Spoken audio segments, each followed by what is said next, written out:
안녕하세요, 구독자 여러분. 구독과 좋아요는 채널 운영에 큰 힘이 됩니다. 안녕하세요. 얼마 전에 반대하는 결혼은 하는 게 아니다라는 말을 몸소 깨닫고 이혼한 32살 여성입니다. 저는 띠동갑의 나이 차이가 나는 남편과 25살이라는 어린 나이에 결혼했어요. 어릴 적에 부모님 다 돌아가시고 시장에서 장사하시는 할머니 밑에서 자랐습니다. 형편이 넉넉한 건 아니었기에 진작에 대학을 가겠다는 마음은 없었습니다.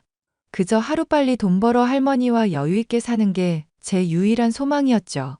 고등학교를 졸업하는 것과 동시에 공장에 취직해서 일했습니다.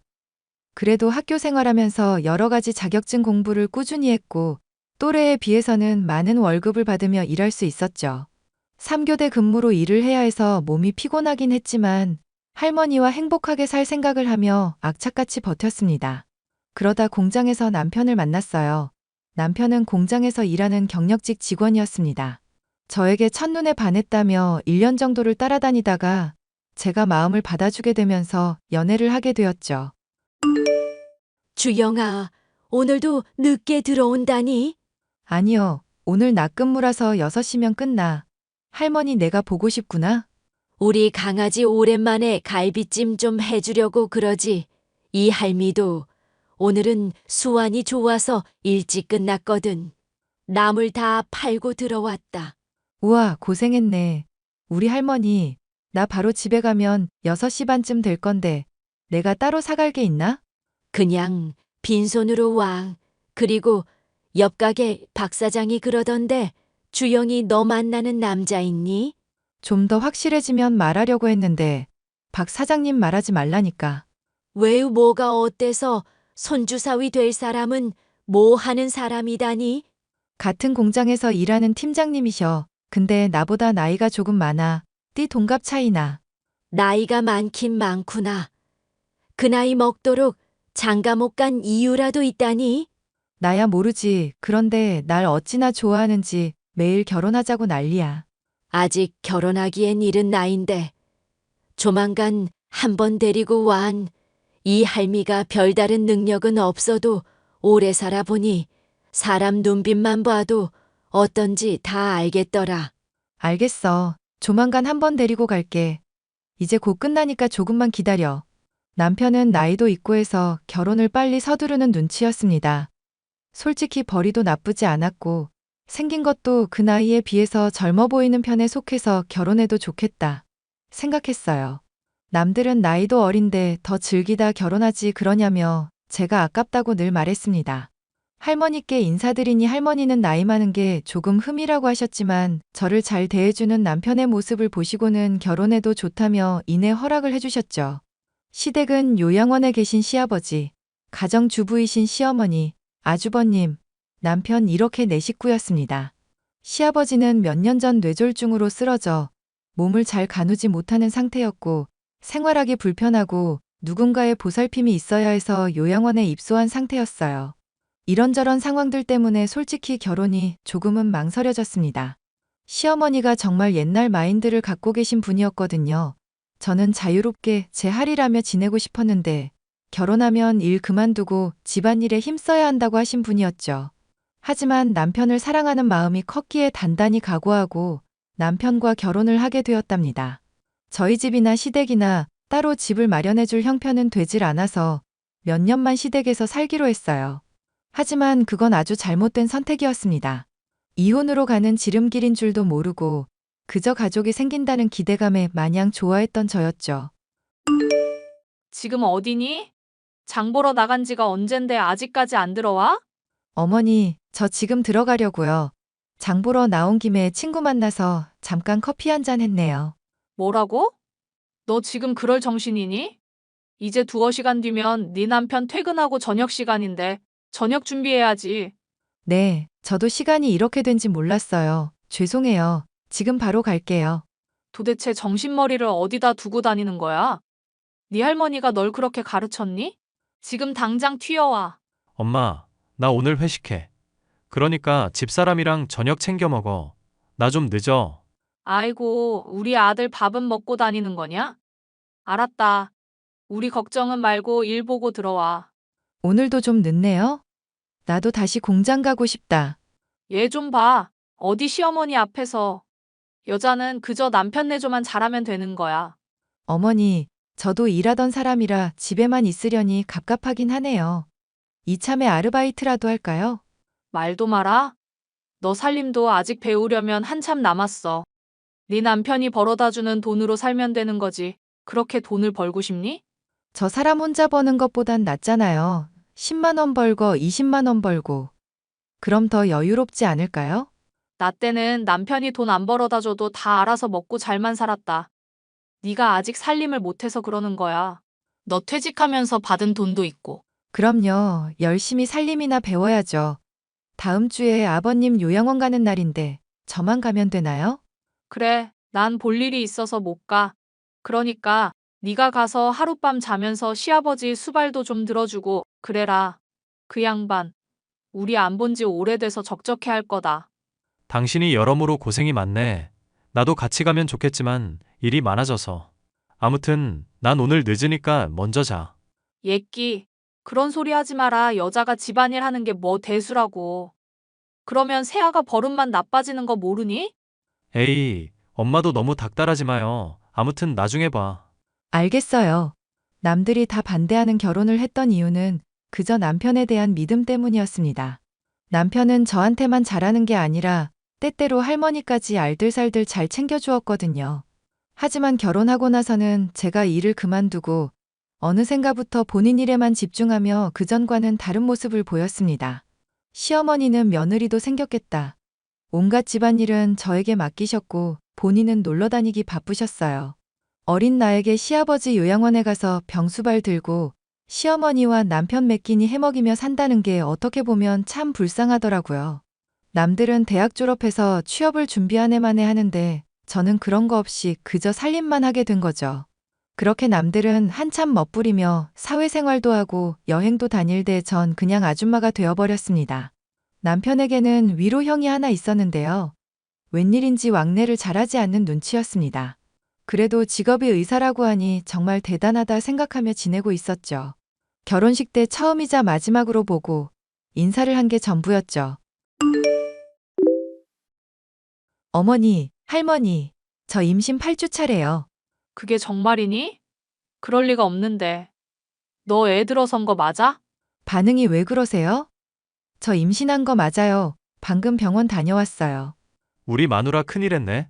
나 이제 아빠 되는 거야? 뭐라고 임신했어 나이고 우리 손녀 기특하기도 하지 입덧은 없고 네, 없어요. 이 녀석이 효자인지 입덧은 없네. 너무 기뻐서 이렇게 한 번에 연락드려요. 오늘 나 일찍 끝나니까 집에 가서 봐. 어디 병원이니? 정말 임신한 거 맞아? 어머니, 왜 그러세요? 저 임신한 거 맞아요. 여기 튼튼 산부인과고요. 손주 소식이 기쁘지 않으세요? 내가 요즘 장사하느라 바쁘니까 나 대신에 우리 손녀 축하 좀 해줘요. 내가 나중에 시간 나면 다 불러서 식사 대접할게요. 네 사장어른. 그렇게 할게요. 세아가 어디쯤이니? 저 집에 거의 다 왔어요. 왜? 맛있는 밥이라도 해주게? 이제 아이 들어섰는데 몸보신도 좀 해야지. 아니, 글쎄, 세아가 일단 집에 와서 이야기하자꾸나. 너도 얼른 집으로 오렴. 그렇게 시댁살이를 하며 온갖 고생을 하던 저에게도 봄이 찾아왔습니다. 기다리고 기다려도 생기지 않던 아이가 느닷없이 찾아온 거예요. 그런데 말입니다. 제가 임신 소식을 알리자 시어머니는 별로 좋아하시지 않는 눈치였어요. 아들이 나이가 적은 것도 아니고 어린 며느리 봐서 손주까지 생겼는데 기뻐해야 할 일 아닌가요? 시어머니는 자세히는 말을 하지 않고 남편에게만 은근슬쩍 이야기를 하는 것 같았습니다. 제가 대화를 끼려고 하면 가서 하던 일이나 마저 하라며 신경질을 내기 일쑤였죠. 그렇게 저는 임신을 한동안에도 온갖 집안일을 해야만 했습니다. 제가 조금이라도 힘들어하는 내색을 보이면 자신은 출산하고 바로 밭일하러 나갔다며 난리를 피워댔죠. 저도 하나아이의 엄마가 될 몸이라 그런지 시어머니의 처사가 너무 부당한 것 같았습니다. 그러던 어느 날 시어머니의 생신날이었어요. 저는 임신 5개월에 접어들었고 1년에 한두 번 볼까 말까 한 아주버님 내외도 시댁으로 왔습니다. 시어머니는 자신이 먹고 싶다는 음식을 제게 말하며 생일상을 차리라고 하더군요. 만삭도 아니고 이 정도면 괜찮겠지 싶었는데 너무 무리를 해서 그런지 결국 아이를 잃고 말았죠. 그도 그럴 것이 임신 초반에 제대로 쉬지도 못하고 남편 내조하랴, 시어머니 받으리랴. 그리고 그 몸으로 시아버지 요양원에 가서 온갖 수발을 다 들었지. 몸이 나만하질 않았을 겁니다. 아이를 잃고 나서는 시어머니와 남편이 저를 대하는 태도가 완전히 달라졌습니다. 저 오늘 친구들 좀 만나고 들어가요. 저녁 먼저 드세요. 뭐? 지금 그게 무슨 소리냐? 내 손으로 직접 저녁상 차려 먹으라 이거야? 며느리가 있는데 내가 왜? 어머니도 음식 하실 줄 아시잖아요. 저 오늘 만나는 친구 몇 년 만에 보는 거예요. 결혼식하고 처음 보는 거라고요. 그래서 지금 못 오겠다는 거냐? 집에 먹을 게 뭐가 있다고. 당장 와서 저녁 준비해. 당신, 오늘 친구 만난다는 말 없었잖아. 나도 오늘 볼 일 있어서 늦는다고. 출장 가야 할지도 모르는데 엄마 챙겨야지. 너무들 하시네요. 다 알아서 할 수 있는 문제인데 제 생각은 추호도 안 하네요. 뭐가? 아이 떠나보내고 제일 힘든 건 나야. 그 마음 위로해주러 친구가 온다길래 만난다는데 그게 그렇게 안 될 일이야? 한두 살 먹은 어린애도 아니고 밥도 못 차려 먹어? 안 그래요, 어머니?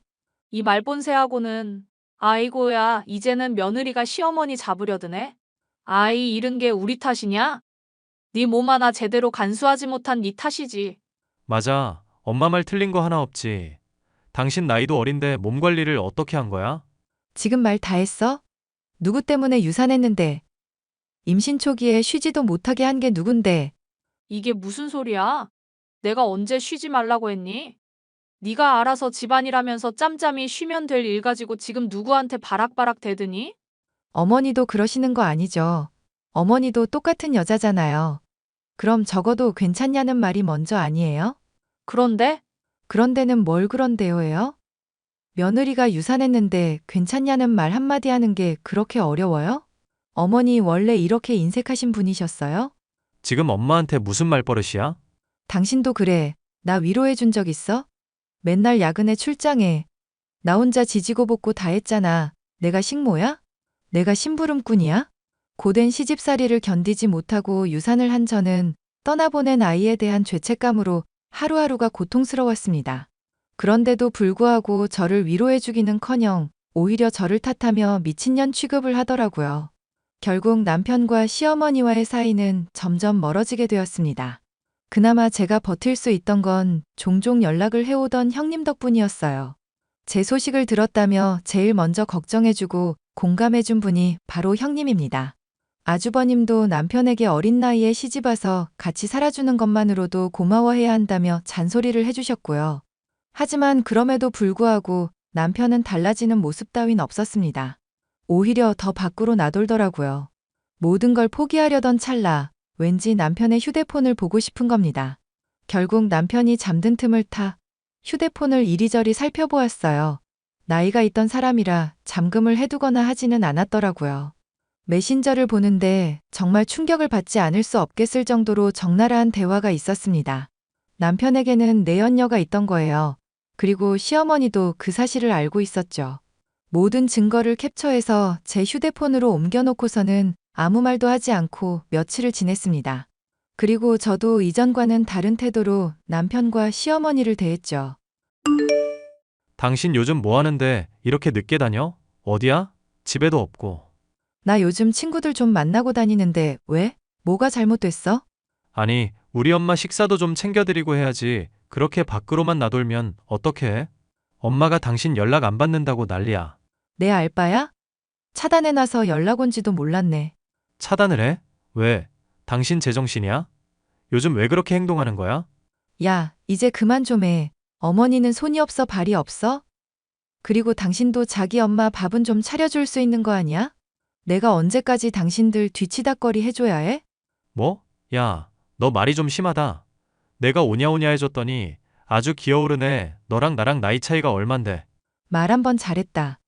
너는 나보다 12살이나 많으면서 밥 한 끼 못 차려 먹냐? 너보다 나이 어린 여자가 시집와서 니들 뒤치다꺼리 해주면 그게 당연한 거야? 니들 똥은 니들이 닦으라고. 야, 너 정말 이럴 거야? 뭘 믿고 이렇게 까불어? 할머님한테 너 이러는 거 다 말해버려? 그리고 내가 말을 안 해서 그렇지. 너 이번 달 카드값이 왜 이렇게 많이 나왔어? 이 미친년 편내가 하라는 살림은 안 하고 놀러 다니면서 돈이나 펑펑 써대고. 그래 말해봐. 이 멍청한 자식아. 그리고 그 카드 내가 쓴 거 아니거든? 어따 대고 큰 소리야. 그거 다 니네 엄마가 쓴 거거든? 그럼 어떻게 이 금액이 나와? 너 지금 놀러 다니는 거 누구 돈인데? 내 돈이지 누구 돈이야. 네가 준 카드는 애초에 나 가지고 있던 적도 없었어. 잘난 너네 엄마가 귀한 아들 덕 좀 보겠다고 가져다 쓰던데? 정말 엄마가 쓴 거라고? 이게 말이나 되는 일이야? 너 당장 집에 들어와. 웃기는 소리하고 있네. 네가 뭔데 이래라 저래라야? 내가 너 바람 피우는 거 모를 줄 알아? 증거도 다 있고 발뺌할 생각은 하지 마. 뭐? 네가 그걸 어떻게? 그 여자 임신도 했다더라? 보는 눈은 있어서 또 꼴에 어린 여자 골랐던데? 그 여자는 돈 좀 있는 집인가 봐? 어떻게 꼬셨는지는 모르겠는데 그 여자랑 한번 잘해봐. 아니, 너 나랑 이혼이라도 하겠다는 거야? 내가 그 여자 정리하고 올게. 그럼 됐지? 미친놈이네. 네 아이 임신한 여자 버리겠다고? 진짜 대박이다. 아니, 사람 약 올리는 것도 아니고 그 여자가 내 임신한 건지 아닌지 어떻게 알아? 내가 말했지. 증거 다 갖고 있다고 너랑 그 여자랑 같이 병원도 다녀왔더만 뭔 개소리를 짓거리고 있어? 조만간 이혼 서류 보낼 테니까 도장이나 찍어라. 아니, 갑자기 이러면 어떻게 해? 이러지 말고 대화 좀 하자. 카드값도 해결해야지. 당장 내가 돈이 어딨어. 그러는 나는 돈이 있겠니? 나한테 빌려달라는 말 하려거든 꺼져줄래? 그리고 너 우리 할머니한테도 돈 받아갔더라? 그거 다 물어낼 준비하고 있어. 카드값은 둘이 알아서 하시고요. 야, 갑자기 이러면 어떡해? 저는 그날로 시댁에서 나와 할머니 집으로 갔습니다. 표정이 어두운 저를 보니 할머니가 대충 짐작을 하셨는지 말없이 어깨를 두드려 주시더라고요. 그동안 고생했다면서 밥이나 마음껏 먹으라고 푸짐하게 한상 차려주셨습니다. 저는 다음날 날이 밝자마자 변호사를 선임해 이혼 소송을 진행했어요. 제가 갖고 있는 증거가 워낙 명백하다 보니 남편이 이렇다 저렇다 할 새도 없겠더라고요. 그리고 남편과 바람난 내연녀는 그제서야 남편이 유부남이란 걸 알았더라고요. 남편은 저에게 이혼 소송을 당한 것도 모자라 그 여자에게 사기죄로 고소당했습니다. 남편에게 위자료로 충분한 돈을 받았고 남편은 결국 사기죄로 실형을 선고받고 구치소에 수감되었죠. 시어머니는 저에게 끈질기게 연락을 해왔지만 접근 금지나 통신 제한이 가능해서 바로 신청해버렸어요. 더 이상 지긋지긋한 시댁과의 인연도 끝이 나버렸답니다. 그 뒤로 저는 할머니를 도와 시장에서 장사를 시작했어요. 작은 가게를 마련했고 거기서 할머니와 나물도 팔고 반판도 만들어 팔고 소소하게 생활하고 있답니다.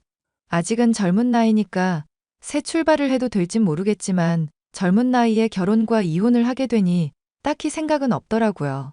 그냥 이대로 만족하면서 제 인생을 살려고 합니다. 위자료로 받은 돈과 할머니가 여태까지 모은 돈으로 작은 집을 장만했고 풍족하진 않지만 부족함 없이 할머니와 둘이 오손도손 살고 있습니다. 제 사연은 여기까지예요. 구구절절한 제 사연 들어주셔서 감사합니다.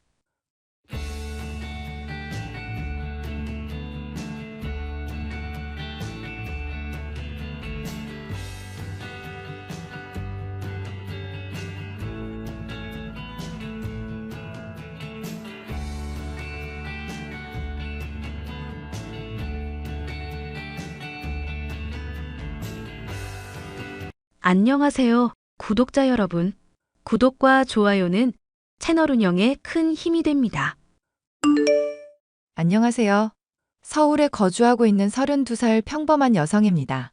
저는 프리랜서 통번역가로 일하다가 현재는 태교로 잠시 일을 쉬고 있어요.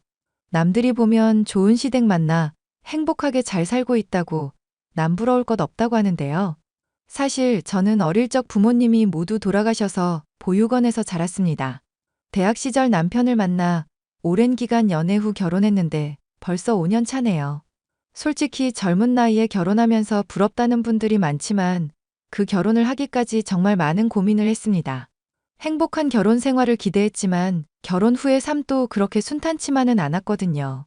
물론 시어머니와의 사이는 친정엄마가 있으면 이럴까 싶을 정도로 정말 사이가 좋습니다.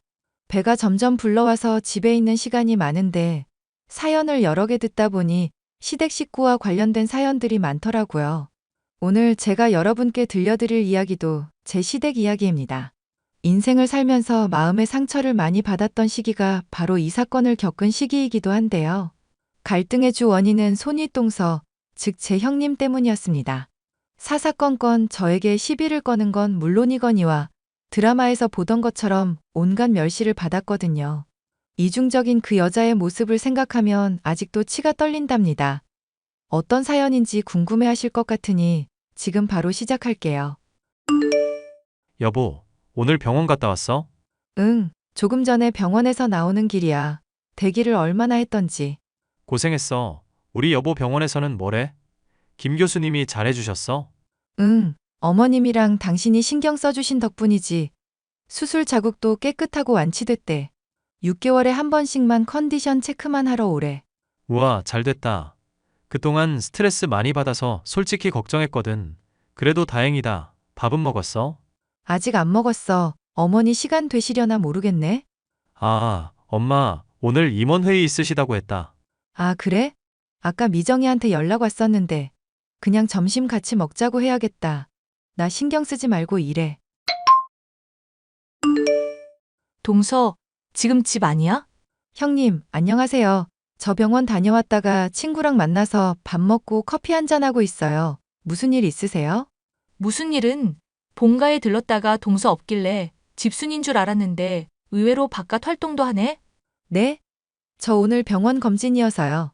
아, 그때 갑상선 그거? 다 나았대? 네, 상태 매우 좋고요. 완치 판정받았어요. 근데 저한테 말씀하실 거라도 있으세요? 그럼 이번 제사부터는 동서가 어머님 대신에 해. 그리고 이젠 다이어트 클리닉도 다녀야 하는 거 아니야?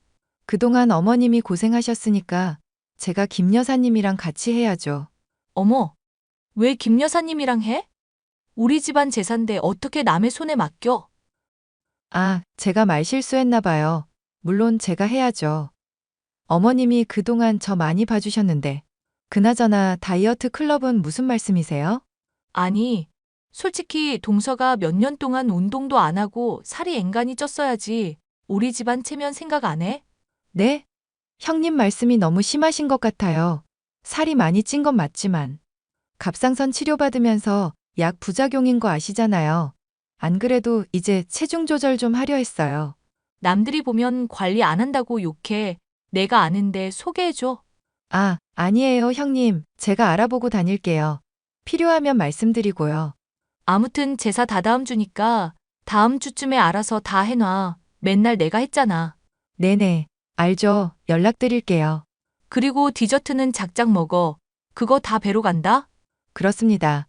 제가 결혼하고 얼마 안 되어서 유독 몸살이 심하고 컨디션이 좋지 않길래 병원 검진을 받았는데 글쎄 갑상선암이라는 거예요. 다행히 초기에 발견됐고 예후가 좋은 편이라 수술하고 회복 속도도 빨랐습니다. 다만 항암 치료와 여러 약을 복용하니 아무래도 면역력도 오락가락하고 체질도 많이 변하더라고요. 날씬하다는 소리 제법 듣고 살았는데 어느 순간 몸이 불더니 제 인생 최대 몸무게를 찍어버렸죠. 시어머니나 남편, 주변 사람들은 제 사정을 알고는 괜찮다며 위로해 주었지만 형님은 그 반대였어요. 오히려 저를 언제 갈굴지 눈치를 봤달까요? 다 같이 있는 자리에서는 보통의 평범한 손윗동서 역할을 했다면 이따금씩 저렇게 제 염장을 질러놓곤 했죠. 사실 형님이 저러는 데는 이유가 다 있었습니다. 제가 보육원 출신인 것도 있지만 형님 입장에선 저희 시어머니, 남편, 제가 굴러온 돌이나 다름없었죠. 돌아가신 시아버지와 재혼을 하셨고 아주버님은 시아버지의 아들, 제 남편은 시어머니가 데려온 아들이었으니까요. 시어머니는 돌아가신 시아버지와 함께 회사를 운영했었는데 시아버지가 돌아가시고 나서는 혼자 운영하고 계세요. 나름 규모가 큰 기업이라 이름은 따로 말하지 않겠습니다. 아무튼 그런 시어머니와 저는 정말 모녀지간처럼 사이가 좋아요. 형님은 승무원 출신으로 아주버님과 선을 보고 결혼한 케이스인데 사치 부리기 좋아하는 된장녀 스타일입니다. 아무튼 형님은 제가 완치 판정을 받고 난 뒤 괴롭힘이 더 심해지기 시작했습니다. 동서, 내가 지난번에 소개해준다고 할 때 봤지 그랬어. 어찌 2달 만에 봤는데 살이 더 쪘어? 아, 형님, 이제 운동 시작했어요. 약도 완전히 끊고 하는 게 좋다고 해서요. 그래? 운동은 뭐 다니는 거야? 갑자기 격한 운동은 못해서 필라테스 좀 해보려고요. 집에서도 틈틈이 홈 트레이닝 해볼까 해요. 그이가 도와준다고도 했고요. 뭐? 필라테스? 아니, 그럼 동서 레깅스 같은 건 어디서 사야 해? 따로 주문 제작하는 거야? 네? 무슨 말씀하시는 거예요? 아니, 그렇잖아. 동서 몸에 맞는 게 있긴 해? 한 3X 라지 입어야 하는 거 아니야? 뭐 빅 사이즈 찾아봐야겠죠? 제 몸이 이런데 별 수 있나요? 뭐? 빅 사이즈? 동서도 어지간히 넉살 좋다. 아니, 자존심도 안 상하나? 식단 조절한다면서 샐러드 먹는데 양푼에다 먹고 그런 거 아니지? 형님, 적당히 해주세요. 농담이 좀 지나치신데요? 어머, 기분 나빴구나. 그런데 뭐 어쩌겠어. 사실이 그런데 필라테스 그거 아무나 하는 거 아니야. 형님은 날씬하시고 몸매도 좋으셔서 좋겠어요. 저도 부지런히 운동해서 날씬해져 볼게요. 한참 운동해야겠다. 호박에 줄 긋는다고 달라질 건 없겠지만. 아무튼 열심히 해봐. 그런 의미로 내가 집으로 디톡스 주스 보내줄게. 이거 유명한 데서 만드는 거라 도움될 거야. 또 맛있다고 하마처럼 다 먹어버리지 말고. 형님은 틈만 나면 저에게 다이어트에 대한 압박을 가하기 시작했고, 대놓고 무안을 주기도 했습니다. 가끔 회사에서 임원진들 부부 동반 모임을 하거나 공적인 자리에 나갈 때면 사람들 보는 눈 좀 생각하라며 제 생각해 준답시고 대놓고 물 먹인 적도 있었고요. 솔직히 날씬한 몸은 아니지만 어디 가서 부족하다는 이야기 못 들어보고 살았거든요. 형님은 제가 집에서 먹고 자고 싸기만 하는 한량 취급을 하셨어요. 제가 몸을 어느 정도 추스르고 통번역 일을 시작할 때였습니다. 시어머니가 운영하는 회사에 속해 일을 하고 있었는데 해외 업무가 많다 보니 문서나 해외 자료를 번역하고 검토해주는 업무를 했었거든요. 사정상 재택근무를 할 수밖에 없었는데 완치 판정 후 본격적으로 출근도 시작했습니다. 새 아가, 지금 사무실에 있니? 네, 어머니, 밀린 일이 있어서 아직 사무실이에요. 퇴근 시간이 지났는데 퇴근하지 않고 이제 다시 일하기 시작했는데 이왕 도와드리는 거 확실히 하려고요. 일하는 게 재밌기도 하고요.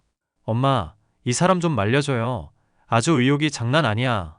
아가, 완치 판정받았다고 해도 아직 몸이 완전히 회복된 건 아니니까 적당히 사려가면서 하렴. 응? 그나저나 저녁은 먹은 거야? 조금 전에 규혁 씨랑 먹고 다시 들어왔어요. 규혁이, 너는 내 처 굶기는 일 없도록 해. 안 그래도 요즘 관리한다면서 적게 먹고 그러는 모양인데. 몸보신도 시키고. 아유, 엄마도 참. 내 와이프인데 내가 알아서 잘 챙겨요. 1시간 정도면 끝나니까 집에 가서 봬요. 네 어머니, 이이가 절 얼마나 챙겨주는데요. 회사에서 특혜 받는 거 아니냐 소리 나올까봐 걱정이에요. 금방 마무리되니까 집에 가서 봬요. 그래, 고생하렴. 동서, 지난주부터 회사 출근한다면서? 네, 어머님이 출근하라셔서요. 재택근무로 도와드리다가 집에만 있으려니 답답하기도 하고요. 와, 동서 그렇게 안 봤는데 완전 여우 새끼였구나. 무슨 꿍꿍이야? 네? 꿍꿍이라뇨? 아니, 그렇잖아. 솔직하게 터놓고 이야기해봐. 어머님이 회사 운영하셔서 급백 믿고 설치려나 본데 어차피 이 회사 우리 남편이 물려받을 거거든? 형님, 설치단요. 저 그런 거에 욕심 없는 거 아시잖아요. 왜 그러세요? 왜 그러세요? 동서 지금 하는 꼬락서니 봐봐. 그게 대놓고 욕심내는 거지. 회사에 발들여서 서방님한테 뭐라도 좀 유리하게 굴러가게 하려고 머리 쓰는 거잖아. 꼴에 외국어 좀 한다고 설쳐대기는. 형님, 그런 거 아니라니까요. 말씀이 너무 심하신데요? 뭐가 심해. 이게 사실인데? 동서도 이제는 조금 솔직해지는 게 어때? 그렇게 어머님, 서방님 뒤에 숨어서 알랑방귀 끼지 말고. 아, 정말 그런 거 아니에요. 저 야근 중인데 내일 시간 괜찮을 때 다시 이야기해요. 참나, 누구한테 명령질이야? 동서 내가 지켜볼 거야. 이 회사 손끝 하나 건드렸다가는 가만 안 둬. 단돈 10원이라도 물려받을 일은 없을 거야. 제가 회사에 근무하게 되면서 아주버님 부부는 저희 부부를 극도로 경계하기 시작했습니다. 제 남편은 회사에서 본부장 직책을, 아주버님은 전무 직책을 맡고 있었는데 시어머니가 나이가 제법 있으시기도 하고 어느새 후계 문제로 임원들 사이에서 말이 나오고 있는 것 같더라고요. 저나 남편이나 애초에 돈 욕심도 없고 제가 아팠던 뒤로는 주어진 현실에 최선을 다하자는 주의여서 욕심을 버린 지 오래입니다. 욕심 부리지 않아도 충분히 먹고 살 수 있는 정도였으니까요. 그런데 솔직히 회사에 다니면서 들리는 이야기로는 제 남편이 능력을 인정받던 건 사실입니다. 해외에 까다롭기로 유명한 투자자한테 투자금을 받아내는 건 물론 여러 사업 계약까지 성공시키고 있었거든요. 그에 반면 아주버님은 직책에 비해 하는 일도 없으면서 아랫사람 부리기 좋아하는 스타일이었고요. 도둑이 제발 저린다는 말이 있듯이 자기들한테 뭔가 위기감이 생기니 더욱더 발악하는 것 같았습니다. 그러다 코로나가 창궐하면서 저희에게도 검은 먹구름이 드리웠습니다. 시어머니가 코로나에 걸린 뒤 건강 상태가 급격히 안 좋아지셨거든요. 결국 경영에서 물러나기로 결심을 하셨고 두 형제 중 한 명에게 경영권을 일임할 생각이셨습니다. 어머니, 몸은 좀 어떠세요? 면회금지라 가보지도 못하고 혼자 적적하셔서 어떡해요? 요즘 코로나가 워낙 극성이잖니. 안 그래도 컨디션 안 좋았는데 이 참의 일 관두라는 신의 뜻인가 보다. 그나저나 너는 몸 상태 어떻니? 저야 괜찮죠. 운동 시작하고 더 좋아진 것 같아요. 제 걱정은 마시고 어머님 몸이나 챙기세요. 면회 풀리면 찾아뵐게요. 자주 연락드리고요. 그래, 말이라도 고맙다. 그나저나 큰애한테서 연락 없었니? 네, 딱히 없었는데요. 왜 그러세요? 사실 얼마 전에 날 찾아왔더구나. 뭐가 그렇게 급한지. 당연히 수혁이한테 회사 넘겨줘야 하는 거라면서 눈 똑바로 뜨고 이야기하는데 기가 다 막히더구나. 솔직히 어머님, 저희는 회사 물려받을 욕심 없어요. 지금도 충분하고요. 돌아가신 네 시아버지의 뜻인데 어떡하니? 누구든 회사를 잘 이끌어갈 사람한테 물려주라고 나한테 신신당부를 했다. 아, 그러셨구나. 어머님 마음 편하신 대로 하세요. 그게 답인 것 같아요. 그렇게 말해주니 좀 낫구나. 어찌마 마음이 복잡하던지. 그래도 큰애가 엄마라고 불러주는 게 참 다행이다 싶다. 그런 말씀 마세요. 어머니는 최선을 다하셨고, 그래도 아니면 서로 인연이 아닌 거죠. 너무 깊게 생각하지 마세요. 지금은 어머님 건강부터 챙기셔야죠. 그래, 알겠다. 괜한 시간 뺏었네. 어서 쉬렴. 네, 들어가세요. 결국 의도치 않게 아주버님과 남편은 경영권을 둘러싸고 나름의 세력 다툼을 벌이기 시작했습니다. 남편과 저는 정말 회사의 뜻이 없었지만 그래도 회사엔 누가 될 수 없다며 마음을 다 잡더군요. 남편과 저는 평소와 똑같이 회사에 출근하며 업무하던 게 전부였어요. 그런데 어느 날부터인가 왠지 모를 불안감이 생겼어요. 누군가 저희 부부의 뒤를 쫓는다거나 우연히 교통사고가 날 뻔한 적도 있고 위기가 몇 번 있었거든요. 심지어 장난 문자, 장난 전화, 스팸 이메일 테러 등 가끔은 이해할 수 없는 일도 생겼고요. 그러다 제가 혼자 야근하고 퇴근하던 길이었어요. 밤 11시가 다 되어서야 퇴근해서 회사 앞 횡단보도를 건너려는데 그만 사고를 당한 겁니다.